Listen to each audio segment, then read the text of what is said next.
अस्सलामुअलैकुम। स्ट्रेस हमारी daily life का एक कॉमन पार्ट है। स्ट्रेस हमेशा के लिए कोई बुरी चीज़ नहीं है। जैसा कि जब आप किसी स्पोर्ट में हिस्सा लेते हैं या कोई पब्लिक स्पीच करते हैं तो ये स्ट्रेस आपकी बॉडी को एक्स्ट्रा बूस्ट मुहैया करता है। लेकिन जब आप किसी मुसलसल स्ट्रेस में मुब्तला रहते हैं, जैसा कि शादी का टूटना, किसी करीबी की मौत, जॉब की टेंशन या जॉब में ज़रूरत से ज़्यादा काम करना वगैरह, ये सारे स्ट्रेसेस आपकी बॉडी और दिमाग में नेगेटिव चेंजेस लेकर आते हैं। इंसानी दिमाग पर क्रॉनिक स्ट्रेस के साइड इफ़ेक्ट्स को समझने से पहले स्ट्रेस की साइंस को समझ लेते हैं। जब इंसान किसी स्ट्रेसफुल सिचुएशन को फेस करता है तो इसकी बॉडी में HPA सिस्टम एक्टिवेट हो जाता है। HPA मतलब हाइपोथैलेमस पिट्यूटरी एड्रीनल एक्सिस, यानी स्ट्रेस के रिस्पॉन्स में ब्रेन का हाइपोथैलेमस एक हार्मोन सिक्रीट करता है जिसे कोर्टिकोट्रोपिन रिलीजिंग फैक्टर कहा जाता है। यह हार्मोन पिट्यूटरी ग्लैंड को स्टिमुलेट करता है और फिर पिट्यूटरी ग्लैंड इसके रिस्पॉन्स में ACTH को रिलीज करता है। ACTH यानी एड्रीनोकोर्टिकोट्रोपिन हार्मोन ब्लड से ट्रेवल करता हुआ किडनी के ऊपर मौजूद एड्रीनल ग्लैंड में पहुंचकर कोर्टिसोल हार्मोन को रिलीज करवाता है। कोर्टिसोल हार्मोन को आमतौर पर स्ट्रेस हार्मोन भी कहा जाता है। अब क्योंकि यह हार्मोन स्ट्रेस के रिस्पॉन्स में रिलीज होता है तो यह हार्मोन स्ट्रेस को डील करने के लिए आपकी बॉडी में कुछ चेंजेस लेकर आता है।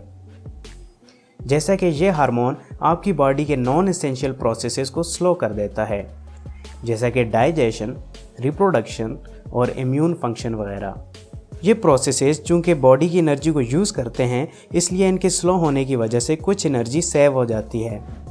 तो हमारी बॉडी इस एक्स्ट्रा एनर्जी को स्ट्रेस सिचुएशन को ओवरकम करने के लिए यूज़ करती है। इसके अलावा कोर्टिसोल हार्मोन हमारी बॉडी में शुगर के लेवल को भी इंक्रीज़ करता है ताकि स्ट्रेस से निपटने के लिए ज़्यादा से ज़्यादा एनर्जी बॉडी में मौजूद हो। फिर जैसे ही हम स्ट्रेसफुल सिचुएशन से निकलते हैं तो हमारे ब्रेन में मौजूद हिप्पोकैम्पस इस कोर्टिसोल के लेवल को दोबारा से कम कर देता है। अब शॉर्ट टर्म के लिए तो ये सारी चेंजेस हमारे जिस्म के लिए ठीक हैं, लेकिन जब हम मुसलसल स्ट्रेस में रहने लगते हैं तो कोर्टिसोल हार्मोन का हाई लेवल हमारे जिस्म के साथ साथ ब्रेन पर भी बहुत सारे नेगेटिव इम्पैक्ट डालता है। तो आइए जानते हैं कि स्ट्रेस के हमारे ब्रेन पर क्या साइड इफ़ेक्ट्स हैं। Number 1, stress increase mental illness. Researchers के मुताबिक स्ट्रेस से हमारे ब्रेन में मौजूद माइलिन प्रोड्यूसिंग सेल्स ज़्यादा होने लगते हैं। माइलिन एक इंसुलेटिंग फैटी मटेरियल है और इसके ज़्यादा होने की वजह से ब्रेन में मौजूद न्यूरॉन सेल्स में गैप बढ़ने लगता है, जिसकी वजह से कम्युनिकेशन स्किल्स में बैलेंस और टाइमिंग नहीं रहती और फिर आप ठीक तरीके से कम्युनिकेट नहीं कर पाते। Number 2, stress kills brain cells. हमारे ब्रेन का एक रीजन हिप्पोकैम्पस है जहां पर मुसलसल नए ब्रेन सेल्स बनते रहते हैं। लेकिन जब हम क्रॉनिक स्ट्रेस को फेस करते हैं तो न सिर्फ कोर्टिसोल हार्मोन हमारे ब्रेन के सेल्स को किल करता है बल्कि नए बनने वाले सेल्स के प्रोसेसेस को भी डिस्टर्ब करता है। और ज़्यादातर इसी वजह से बड़ी एज के लोगों में अल्जाइमर डिजीज़ की शिकायत आती है। इस डिजीज़ को डिटेल में फिर किसी वीडियो में डिस्कस करेंगे। Number 3, stress hurts your memory.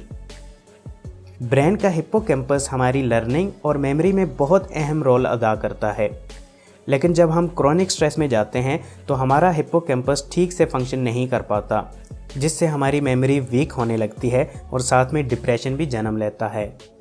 Number 4, stress shrink the brain. Stress से क्योंकि हमारे ब्रेन के सेल्स ख़त्म होना शुरू हो जाते हैं तो इससे हमारे ब्रेन का वॉल्यूम भी कम होने लगता है। ख़ास तौर पर हमारे ब्रेन का प्री फ्रंटल कॉर्टेक्स का रीजन, जिसकी वजह से हमारी कंसंट्रेशन, डिसीजन मेकिंग, जजमेंट और सोशल इंटरेक्शन की सलाहियत डिस्टर्ब होती है।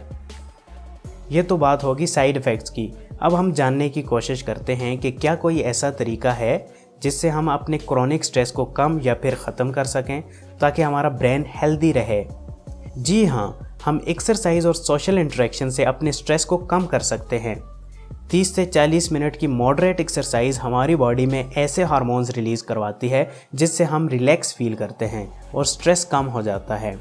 और इसी तरह अगर हम फैमिली या दोस्तों में बैठते हैं और गपशप करते हैं तो इससे भी स्ट्रेस कम होता है।